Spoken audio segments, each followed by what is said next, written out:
Hej, i dag skal vi lave et testprint på vores nye Fortus, som er en FDM-printer, der fungerer ved hjælp af smeltet plastik. Fordelen ved at bruge FDM-teknologien er, at man kan lave nogle emner, som er fremstillet i nogle materialer, som for eksempel har meget høj temperaturbestandighed, såsom Ultem. Man kan printe i nogle materialer, som er meget stive, og det kan være nylon med kulfiberforstærkning i. Teknologien er faktisk en ældre teknologi og en af de mest kopierede, men den her type system er det, man kalder high-end eller professionelle systemer til FDM-print. Nu er maskinen næsten helt varm, så den mangler kun lige den sidste release, som er 5 grader. Platformen den kører op under printhovedet, som sidder heroppe i toppen. Og så begynder den ellers langsomt at printe og køre nedad.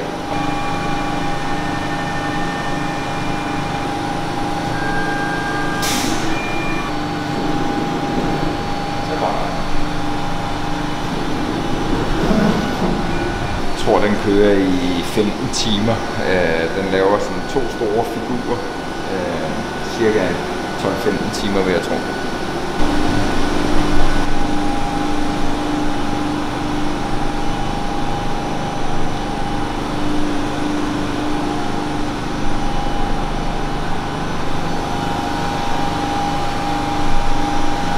Når emnet er printet færdigt, så bliver de taget pladen og bliver lagt i et vaskesystem, hvor supportmaterialet bliver opløst. Og det er jo det, der er en af de helt store fordele med de her større FDM-systemer. Det er, at man ikke skal sidde manuelt og pille understøtning af. Man sætter simpelthen i et vaskesystem, som afvasker det.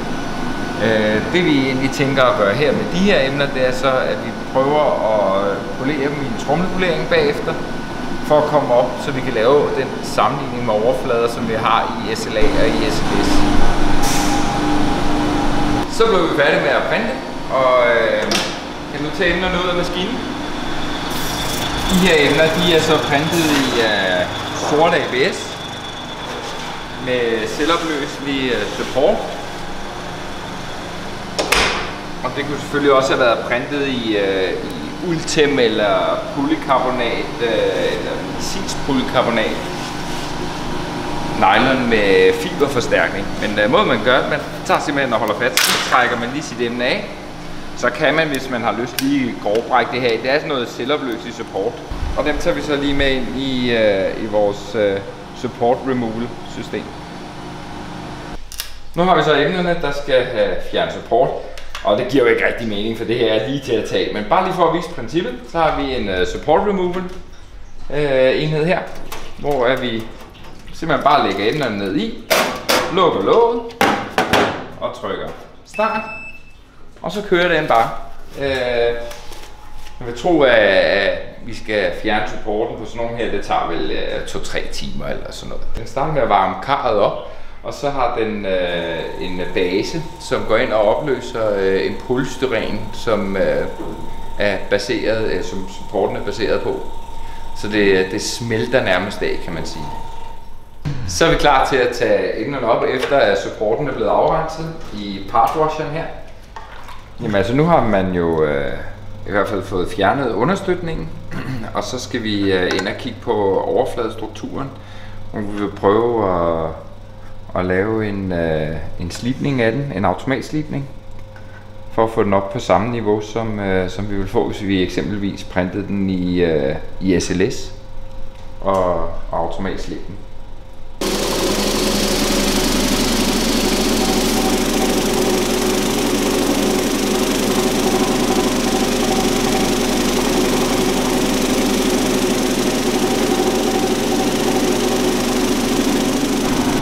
Så er vi så tilbage igen.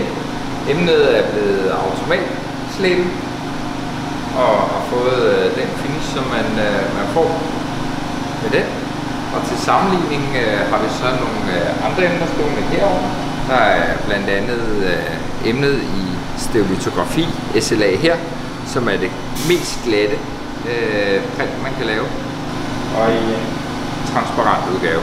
Den primære fordel ved FDM-teknologien er materialevalg. Det vil sige, at man med 3D-print i FDM kan få et materiale, som vil blive anvendt i det endelige produkt.